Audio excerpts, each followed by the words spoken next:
breathing in the silence, heartbeat like a flare. Every scar a story, every store's yes, you're still here. I was falling through the blue, through the wreckage, through the truth. Then the dark cracked open wide, saw the sunrise in my eyes. I rise for the skyline after the storm. Every shattered piece is part of my form, lighting in my lungs. Hey guys, Mr. Mark Hummel, Justin, how are you? Doing Hey, great. Paul. How about you? Good. I'm super excited. It is a triple header today, 3 of us on the call. I'm very excited to have you both on your Digital Bullpen. This one is Digital Bullpen Technology Edition. And as we have launched into this year, I'm really excited about this topic. And so today, what we're going to be talking about with Mr. Mark Hummel and Justin Lechner, I'll introduce you guys in a minute, but really, we're talking a lot about AI strategy. I can't tell you how many people over the past year have been like, I really need to come up with our AI strategy, or I really think we have one, or we'll talk what that is, what that looks like. But it's really everybody's talking about what it is. It should be a constantly moving target sometimes for organizations. But I think what's interesting is I think about AI, and AI isn't something you build. It's actually something you buy. It's something you build, right? So you don't buy it, you kind of build your AI. And so what we're going to do today is we're going to walk through what a successful AI strategy looks like. And there's a couple components. So if you're tuning in, hang out. If you're a business leader, a business owner in operations, this is going to be hopefully great for you. I know that talking to these two guys have been really foundational, pun intended, for me in so many ways. And so I'm going to start by introducing Harmony. Justin, you've been on the Your Digital Bullpen before. Justin is the CEO of Harmony, which is a agentic recruiting platform built for high-volume staffing firms. Its AI agents actually automate candidate screening, matching, engagement, and really helping firms deliver 30 to 40% more qualified submissions without adding headcount. So again, it's not way to, it's kind of a way to kind of supercharge your workforce, right? And so, Justin, super excited for you to be here and excited for you to bring that level of expertise on AI agents. What goes right? What goes wrong? We've learned a lot working together, and so I think there's a lot of opportunity for you to share that. Then we have Mr. Mark Hummel, who is the co-founder of Toro. Toro is an AI intelligence engine for staffing firms. Basically, staffing leaders have been forced to run their businesses on gut feel because trends, insight that matter are kind of trapped in this, and we're going to use this word, unstructured data that no dashboard can see. Toro actually sits on top of your existing ATS and puts that data to work, turning millions of candidate profiles, notes, conversations into enriched records. So it really provides next best action alerts, answers, demand. Really, it's the data that we've always been looking to find, and we've tried. I mean, we've done domos and different companies that try to build reporting structures, and I think Toro's really cracked the code, in my opinion, on how they can really look at the data and help you work with your data. So, super happy to have you here, Mark. We have our data guy and our AI guy, and it's really it's going to be a fun conversation today. So, thanks for joining us. Yeah, happy to be on. Happy for having us. Yeah, Thrilled absolutely. to be here for the second time. The second time. And it's our second season. It's our second season, and it's the second show. A lot of twos. So we're going to start with strategy. That's a conversation that people talk about consistently. And strategy and ideas are very different things. And so I'm going to start with an open question to you guys. Why are so many AI initiatives failing? And it's happening a lot, and which is okay, but it's happening. Like, who has some idea why? Anybody who wants to start on this one? Yeah, I mean, one of my favorite Mark, things to look at for for the roadmap for that question is really, you look at Salesforce and their Agentforce offering. I don't know how closely you guys have followed that, but they came out of the gates in 2024, and really since then, the big headlines were something to the effect of less than 10% of Salesforce users have actually turned on and actively been using Agentforce, and somewhere in the neighborhood of 5,000, or of the 5,000 or so that they initially had in the first year, something like 3,000 of those were unpaid pilots. And I think it really just speaks to the fact that so many people want this tool, this AI tool that can do so many things, but they don't know specifically what to do with it.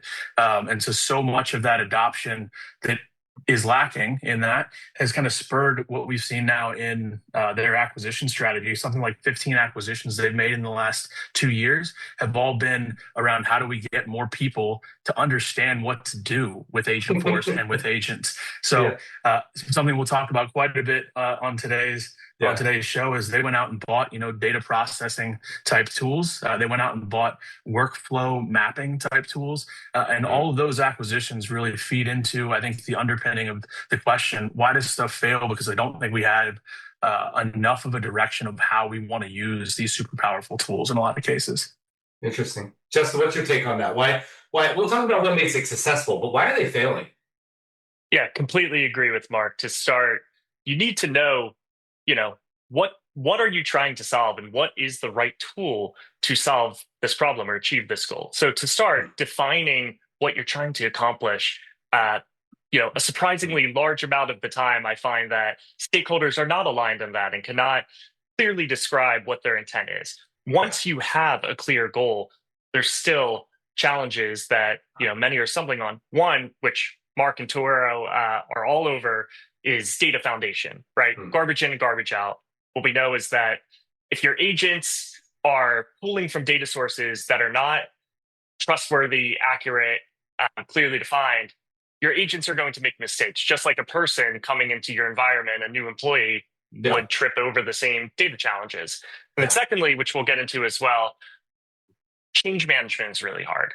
Turns out that it's not just as simple as, going live with agents across the board, letting your team know, and having everything work. There needs to be intention given to the new process that AI agents are enabling, and have clear definition in regards to that process, making sure that the team is pulled along on that journey. So transformation is hard and takes real muscle to get right.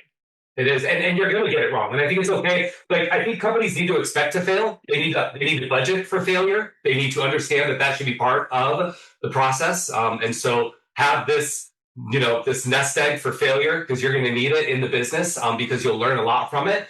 But I also want to talk a little bit about what I see often happen is we go, like, I'm going to be going to Collaboration X at SIA, and, we go to all these SIA conference or whatever it is, and there's these technologies that are super cool. And somebody's like, and they're like, we are going to fix your business. Look what you do. And you're like, oh my God, that's our problem. Right? So you didn't think that was your problem. You're like, wait, that is our problem. And they're like, we can fix it. And you buy this technology before you're ready for it. And that's why I say, just because the technology is ready for the business does not mean the business is ready for the technology. And so there's a lot of leaders that are buying, and it might be an owner that got wooed by somebody that said, this is the product. It might be, and I think that they're taking a step back and defining the business problem. Like, where do we begin? So as a leader, it's like, okay, wait, don't buy yet, right? Shiny new car, looks great, drives pretty, right? I'm sure you'll look fantastic in it, but is it going to fit your garage is kind of the question. And so as we look at that, like, where do leaders begin?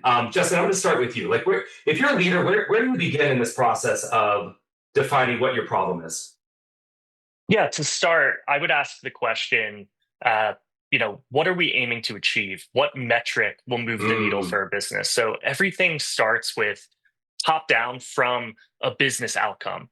And let's ask the question, if we could jump ahead, time travel a year in the future, what would we achieve that would move the needle the most for us as a business? Is our bottleneck currently a sourcing problem? Is it getting submissions across the finish line? Understanding what lever you are trying to pull for your business and what pulling that lever, what outcome that will lead to is a great place to start. And then defining what tool is actually, will enable that sort of movement.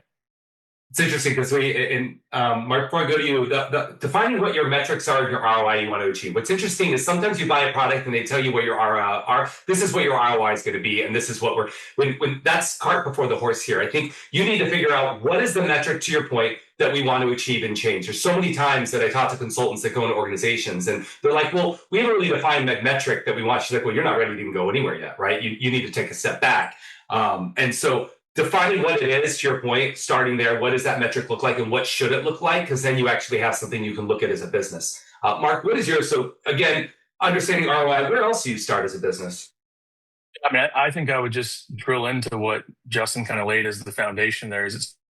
What's the metric that you're trying to impact? And I think everybody kind of inherently goes to the highest level metric. So they, want to see placements go up, but that's our business, right? We all want to see placements go up. So how do you drill down beyond that into what ratios does it need to look like for you to get that outcome? What's your submission to placement ratio need to be? What is your contact to submission ratio need to be? So really drilling into what are the steps that lead you to that larger outcome? And then I think one of the coolest things that now we've seen customers doing, especially as they start to get a real nuanced grasp of their data, is what does success look like and what does non-success look like? So when you're looking for a desired outcome, can you compare a whole bunch of, this worked, this recruiter was able to take this person from, point of contact to a placement, and here's what that process looks like, and here's what that process looks like at scale across a lot of our placements, and then reverse engineer that against those ones that maybe didn't turn into a placement that were a submission. Because I think when you can start to define those cohorts and really look at what's the behavioral difference that I need to go impact, it is the perfect place for you to then have a strategy that utilizes something like Harmony to have them come in and know already what that process is supposed to look like, that they can help you emulate at scale. I love it. And so that'll kind of pivot me over to let's talk about Harmony. So AI agents, my gosh, AI, what a abused word in our world, right? And so we talk about AI, we talk about agents, we talk about automations, there's ChatGPT, there's Claude, so if you were going to define these time-saving agents, and we'll talk about time-saving in another way, but so let's talk about time-saving agents. Like what is an AI agent? Justin, I'm obviously going to start with you here. Yeah, I could start. So the way I think of it, I tend to distill this into a very simple answer, which is when LLMs first came out, as many people remember, we were going on ChatGPT. You had this amazing new technology in which you could ask a question and then get an answer. Incredibly awesome, cool, powerful. Yet the question that everyone was kind of looking at that point was, well, can this technology actually do something beyond answering a question? And pretty quickly, that's where the conversation started going. AI agents are the answer to giving LLMs the capability and tools like a human has to actually take action. So whether that's being able to use the tools that you're actively using as a recruiter, like logging into your ATS, logging in, using your internal communication software, communicating with candidates. Access to those tools and being able to take action is a next step that unlocks so much opportunity. So for me, distilling it to basically LLMs, having the ability to actually do something is the essence of an AI agent. There's a whole bunch of other fancy terms that we could throw beyond that, but that's where I would start.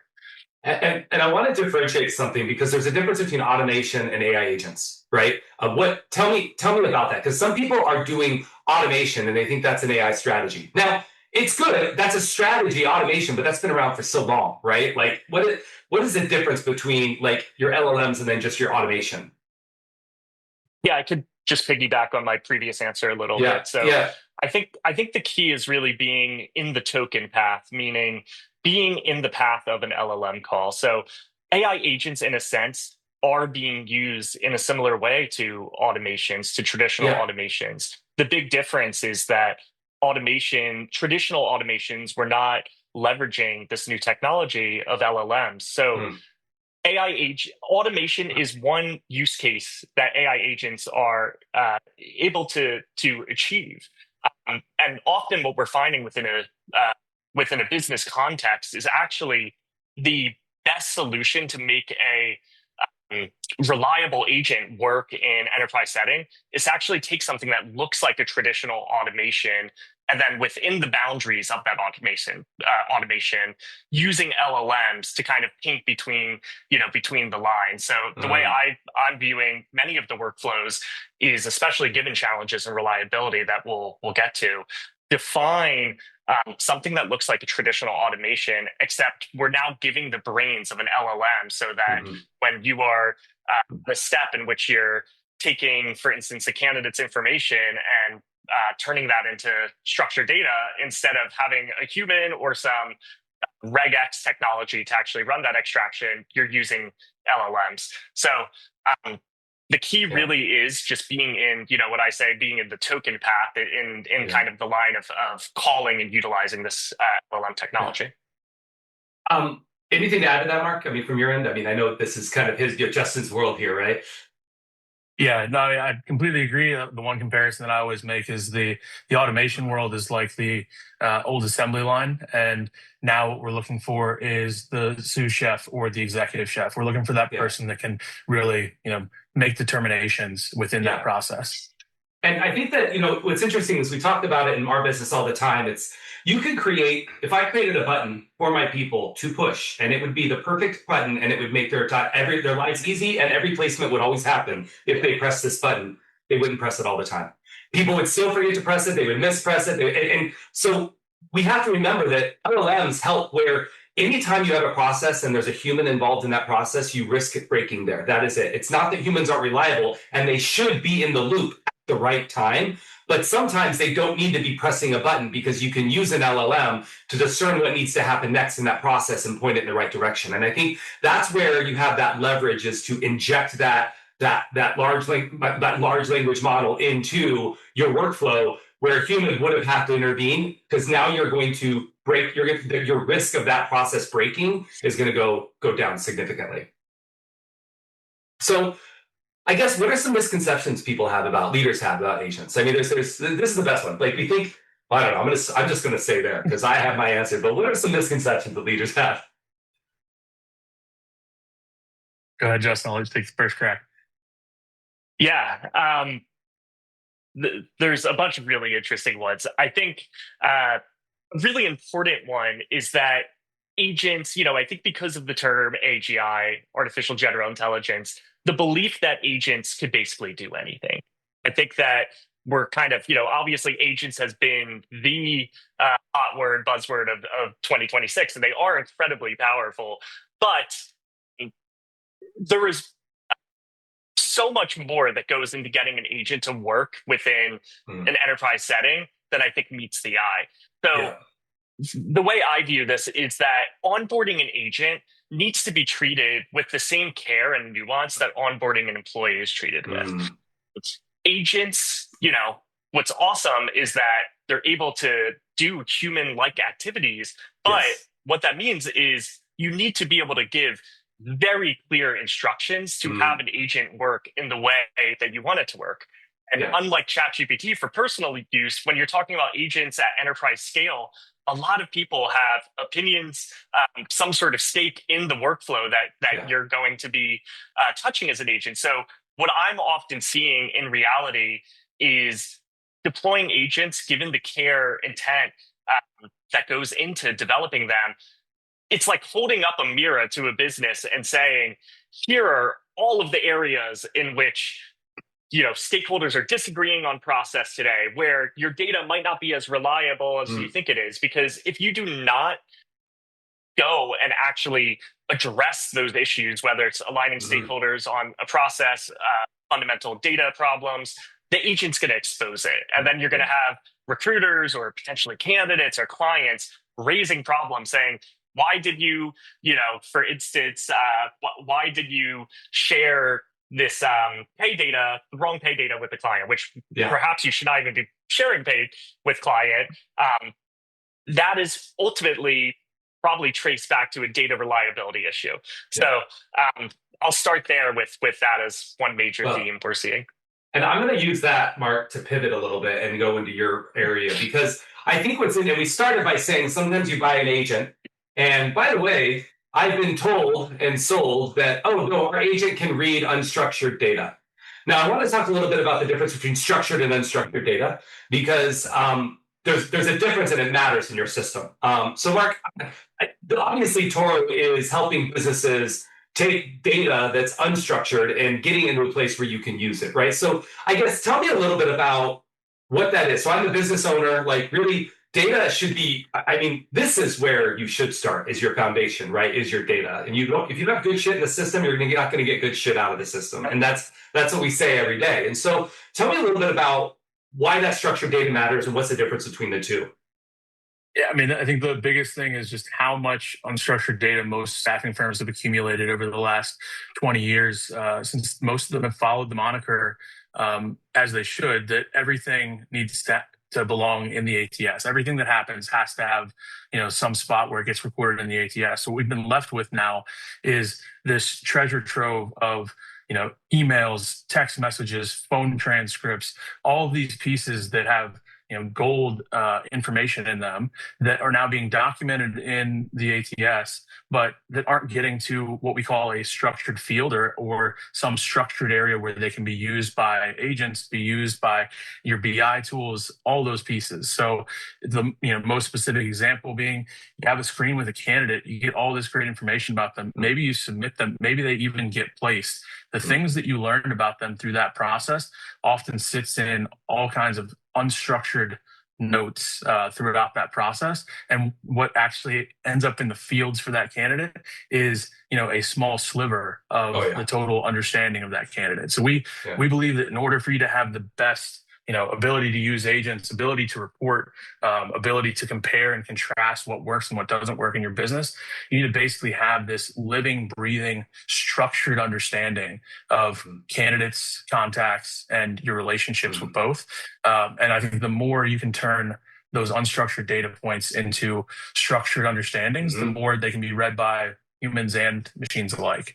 And what's interesting is I use the analogy. I think it's like a spice cabinet, right? Like there are LLMs that can read unstructured data, and they can go in and they can find.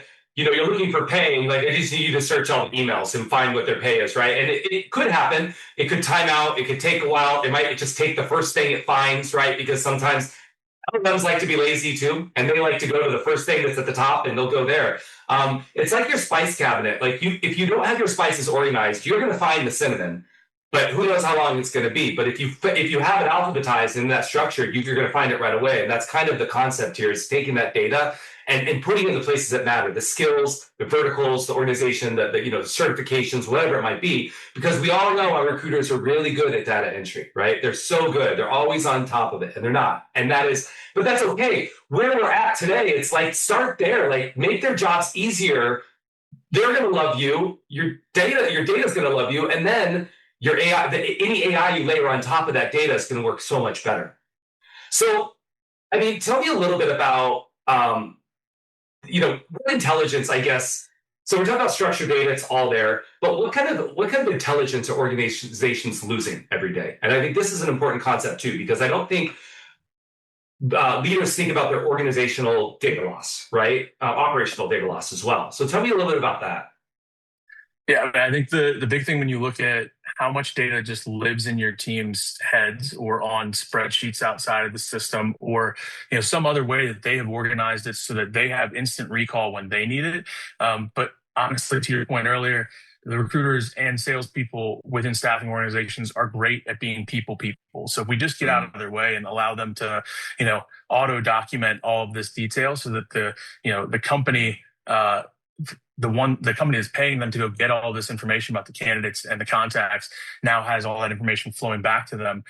You get all kinds of crazy intelligence. Like, you have a customer who told you that right now is not the right time, but in 6 months, I do have this planned project, and that gets buried in somebody's, client visit note. And that person maybe gets a promotion, maybe hits the lottery, maybe is no longer with the business, and nobody else picks that up until they go to do some retro retrospective look at what, why haven't we placed anything with this client in a while? It's like we had 3 golden opportunities here that just never bubbled up.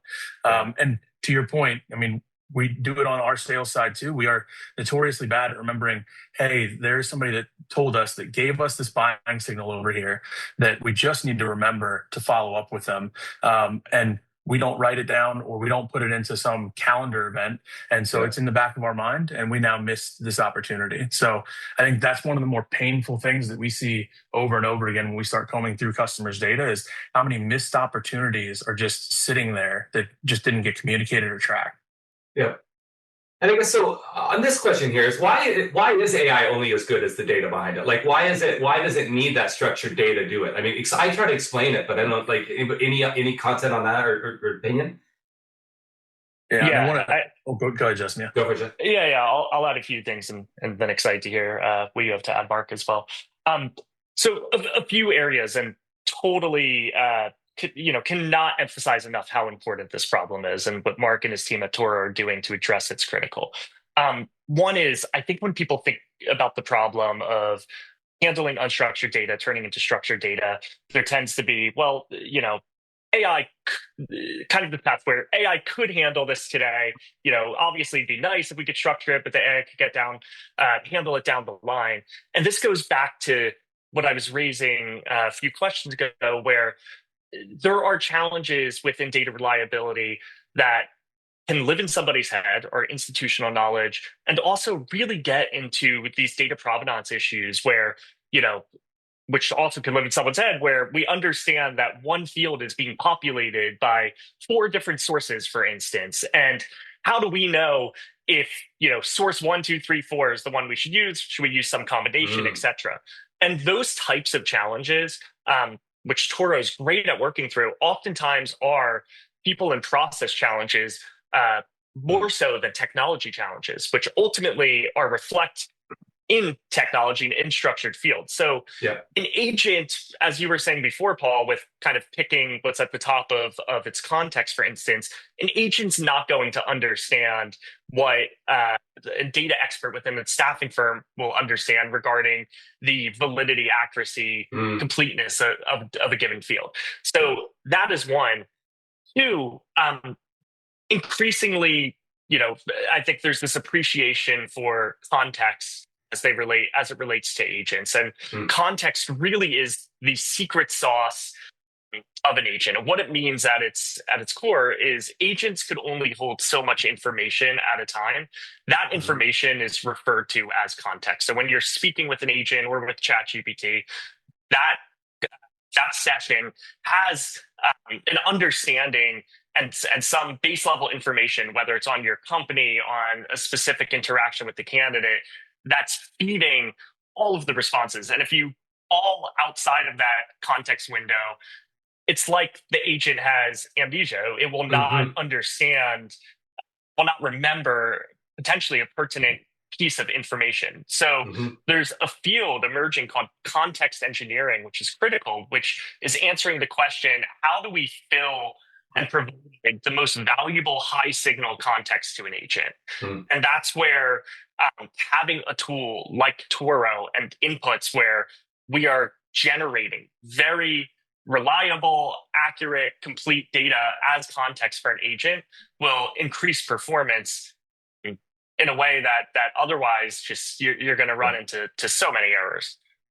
So I want to pivot on that one and talk about agents then. So let's talk about so I'm a business leader. I finally realized that I shouldn't have bought this agent. My data sucks. I don't have it in the right structure. Nothing's going to work for me. Don't worry, all is not lost. I pick a company like a Toro, whatever. They're going to help me structure their data. Now I feel good. Now how do I get this agent to work for me? So like, what's my next step? So I have this. Wait, where do AI agents create the biggest value? I mean, there's I see it all the time, right? Is it robotic automation, screening, matching, engagement, scheduling? Like where do you think is the right place to start? It's a good question. I'll go first. Something we think about all the time. So there's a few ways of thinking about this. I think one category that is an excellent place to look are workflows that are high volume, repetitive, and not very strategic. Hmm. Meaning, does this workflow happen often? When it happens, is it a similar process every time? And then lastly, and I think one that should not be overlooked at all, is there disproportionate value in a human participating in this workflow? So obviously, as it relates to building a connection with the candidate, that's an area where people really excel, and I believe should continue to focus. But when you're taking processes such as, taking, let's talk about what Toro is doing, taking large amount of unstructured data and turning that into structured fields. Staffing firms increasingly are dealing with a large volume of data from various sources for candidates, for instance, which I know of some firms that are still paying offshore companies to actually go and annotate that data.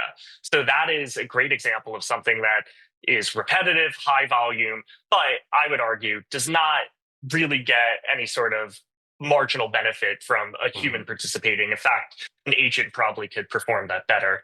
So that's one category that I would look at. There's a few others. What do you think, Mark? Like, what's a great place for agents to really start working for your business? And I love that, like you said, Justin, if it's one of those repetitive things, how many resumes you screen, matching those candidates, but it's like that where the human in the loop should happen. And I agree with you 100%. That's not something that's going to be replaced anytime, and should not be replaced. But Mark, where's an area you think that agents? I'm an organization and I'm looking obviously to workflow, but maybe I don't know, right? I'm just like, I have a couple different areas that I'm like, a lot of these things could work. Where's a good place to start? Yeah, I mean, I think it does go back to the original question too of finding the business problem and seeing was that there are so many purpose-built solutions for certain business problems out there. But if you're looking at your general, business challenges and you've kind of isolated a process in particular that, to Justin's point, is repetitive and has some semblance of, I know that these are the inputs and these are the parts that I need it to be dynamic. One of my favorite areas where a lot of customers go to first with Harmony, and we get so much insight into that, is how do you now use all this data structure to understand this candidate at a, again, structured level, and use that for making my candidate cohort. So who am I going to reach out to for certain types of positions? But then more than that, one of my favorite things, and this is why the collaboration is always so important with Harmony, is that they can use that structured data to personally tailor the message out to the candidate, which gives that, it's not an automated blast. It is last time we talked about this being something that you were interested in, and this is the location that you were looking for. This was, the pay, any of those pieces they can now pull from this structured understanding. So I'd say it's a little bit of a, roundabout way to answer the question of, I think your best bet, once you determine what it is that you're trying to, look for in your process that can be repeatedly automated, you then want to make sure that your data source lines up with what is going to be used by those agents, so that you have kind of that seamless flow. And one other piece that I would throw out there, which is, I think, is, to Justin's point, it's really starting to be an emerging area where this is being used, is instead of identifying your problems solely based on your BI reporting, how do you, use now very structured data to, again, kind of dig into your own process to understand where some of the breaks are and what does good look like? Because we've always had to do this with chair sides. Let me, sit down with my best recruiter, sit down with my, best account manager, and see what it is that they're doing differently. If we can now show you, what is their path, what is their day to day, it really starts to illuminate where you want to use an agent in their process to just replicate their productivity. And I think there's so much power. Oh, go ahead, Jeff. Yeah, go ahead. Yeah, I just want to add one thing on top of what Mark's saying, because I think it's really important. And I know we're kind of circling back to this point, but I cannot emphasize it enough, which is it's absolutely critical to start with the goal of what you're trying to achieve. And I think it is shocking to me how many companies cannot kind of look at their business performance basically on a spreadsheet, break it down to understand how are we comparing in a few areas to benchmarks, and then being very targeted with what initiatives regarding agents and AI you are going to move forward with. And part of the reason it's so critical is, my belief is, an organization could only handle so many AI initiatives at a time. So it would be great to kind of take a spray and pray approach of saying, let's just, throw AI at, we could probably come up with 50 different areas where AI can help. The reality is your business almost certainly is only going to be able to handle, from a change perspective, two, if you're lucky, 2-3 initiatives at any given period of time. So you're only going to make a few bets. Therefore, it is critical that the bets you're making are ones that, if they pan out, will have a huge impact. And I think a good example of where I've seen this, for instance, a failure mode for some is, I think AI screening is a great area to focus. However, many times what I find is, we or someone else could go help out with AI screening, only to realize that recruiters did not have a sourcing problem. They're talking with enough candidates today. Is it great that we have more candidates getting to them? Yes, but the bottleneck was actually, hey, we have all these candidates in our database and we're struggling to then get them to the finish line where, because we're not leveraging the context to the extent we need to. So make bets based off of data that, if you achieve those initiatives, are going to pay off in a big way. I just want to emphasize that. No, that's great. And I think that, a couple things come to mind on like when things fail and how they're going to fail, because they will. You're going to fail, and it's okay. Like, you're supposed to in this process. And that's something about AI is fail fast and then pivot and learn from that pivot as you go forward. But when you were talking a little bit about, and this leads to my next point is, and this is where initiatives happen. Most companies, and I'm talking about this, companies today, we're built for software implementations. And most of the way they run their project is a software implementation where once it's implemented, it's done.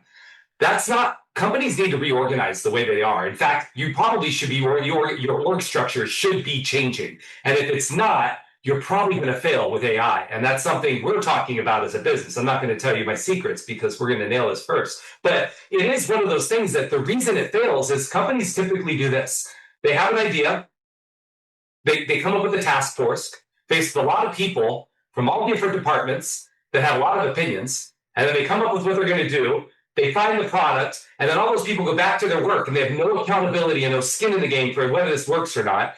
And now the product is implemented and then it fails. And then or the business owner is no longer with the organization. And so you have to also look at, I think something that's important to say is, yes, you need to understand your status foundation. You need to understand what you want to accomplish, but then you need to make sure your business is ready for the process, because continuous optimization is super important, because as AI changes and evolves, your process and what you thought was happening is going to change every year, and owning it and constantly checking in. It's kind of like how you have to check in with your husband or wife all the way. Hey, we still good? No, I'm pissed at you, right? Like you got to check in all the time because things change very quickly. And if you're not constantly looking and involving that process, something's going to bite you in the ass. And so I think that's something to look at on like why technology fails is there's that change readiness and then the change management, right? And that's something very interesting that I see happen a lot with organizations.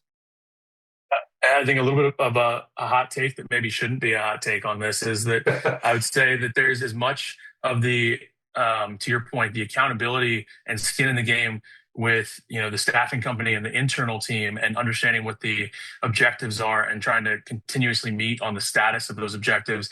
But what I think is new and exciting now is that you're starting to see more of those staffing companies really fold in their partner, their technology partner, to help them with the tracking of the success of the program, to help them with, what does success look like? Here, we're gonna tell you as our partner and as our vendor, this is what we are looking for to find the ROI from this. The more that they can then lean in and help show what that ROI looks like and be tracking it on their side so that they understand the impact of their own products, the better. And I think that's, for a long time, it's been to your point, an implementation and walk away. And I think now you're starting to really see a market that demands accountability from suppliers as well.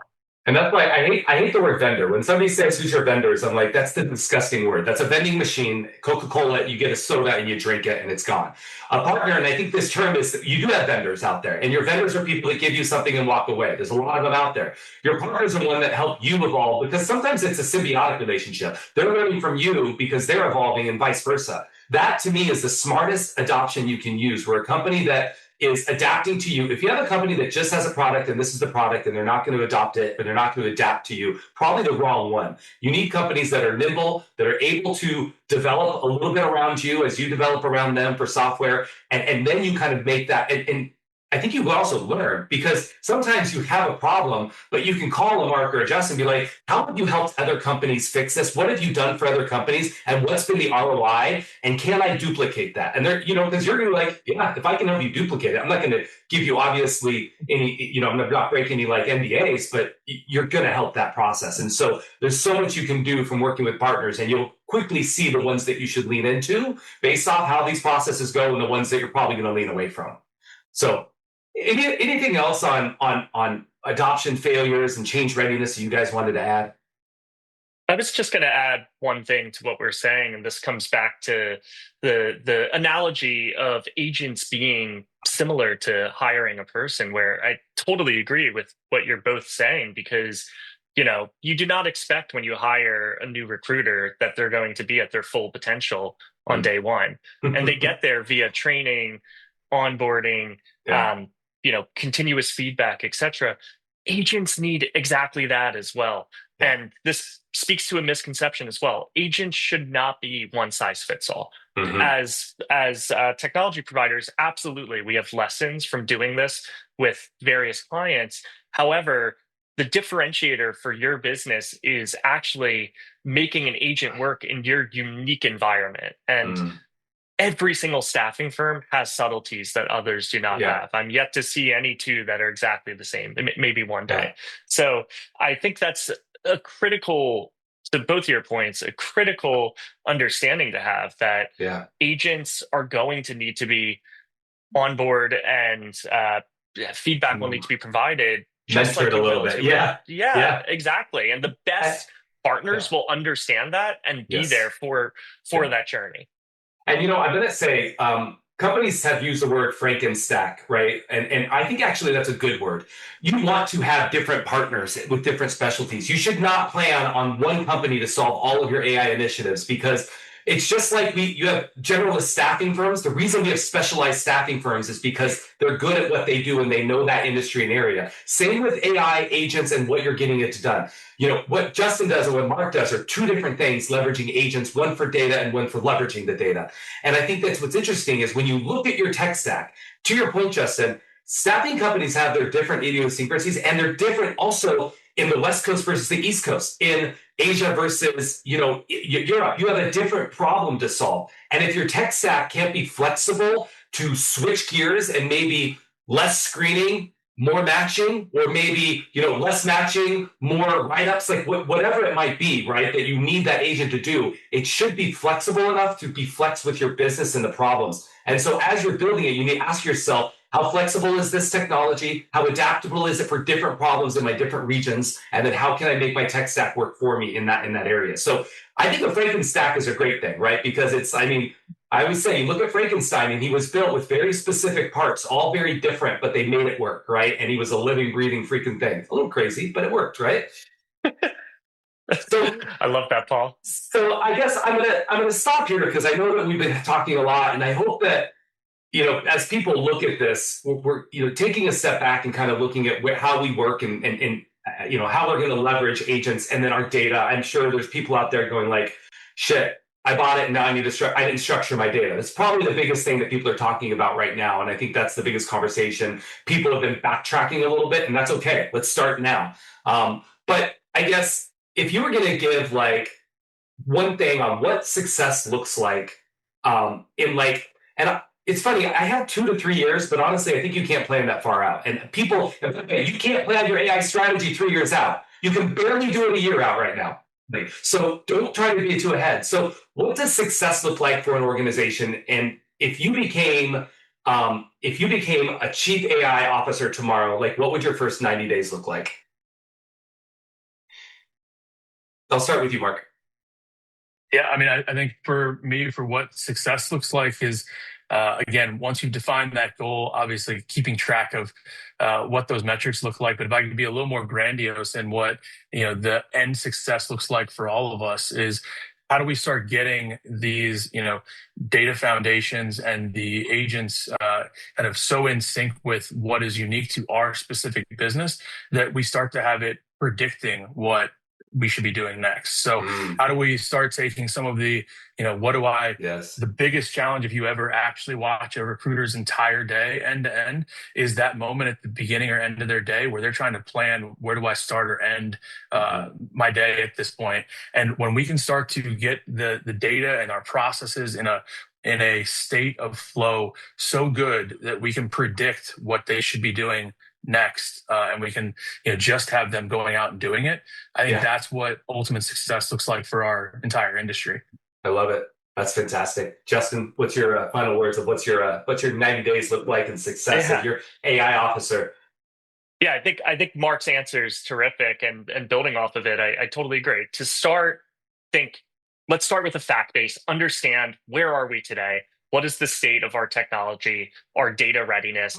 To your point, Paul, our organizational readiness for change today. Start there.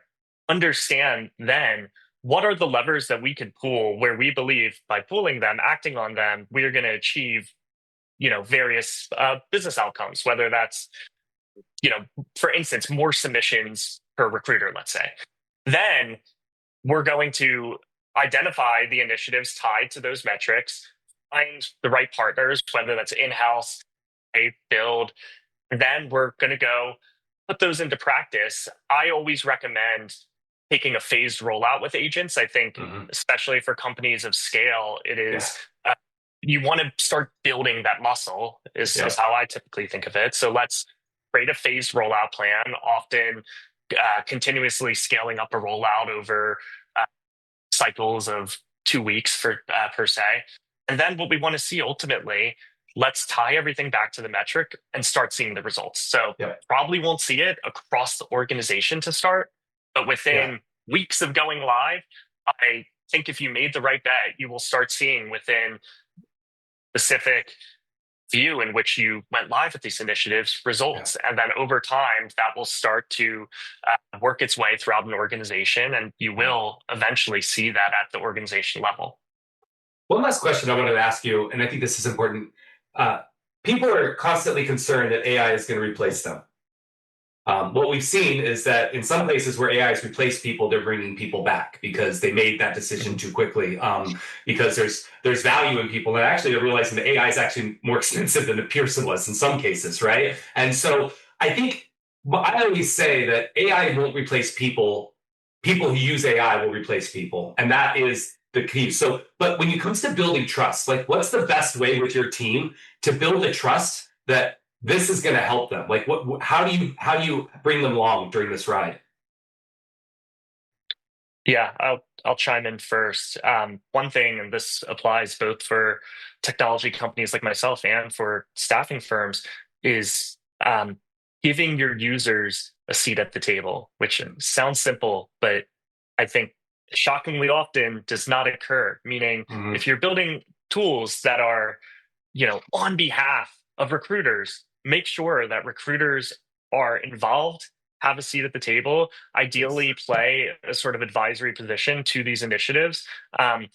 Giving everybody a voice here is critical to get buy-in. And that also, to the point of feedback loops, will give pathways to make sure that we are continuing to provide the right input to the agent, which will help improve it over time. So if there's one thing that I would say, it is actually include your end users in the process.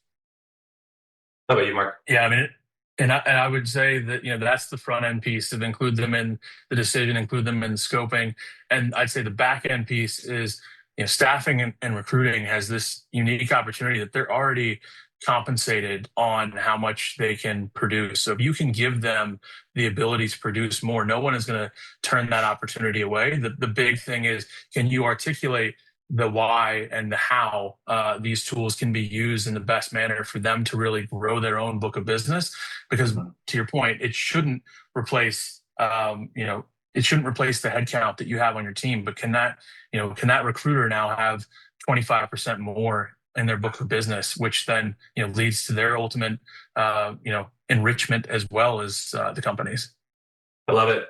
Well, guys, I could talk all day. There's so much I wanted to get to. And by the way, I tell you what, if you're out there and you haven't leaned into companies like Toro or Harmony, reach out, have a conversation. I personally have learned so much in the last few years about businesses and even our own business today by just diving in. And now you start to see that you're going to solve problems you didn't know were there. And that's a huge one as well, too. So, guys, I appreciate it so much. I'm excited about the work you all been doing. You are absolutely somewhat, a little bit of disruptors in the market and some of the things you do, which is fantastic. And I appreciate it. So, and thank you for being on Your Digital Bullpen in this technology edition. So I'm looking forward to seeing what happens next with you guys. So thank you again. Thanks for having us on. Thanks so much. Appreciate it. Thanks, guys. See you later. See you, Paul. Bye. I rise for the skyline after the storm.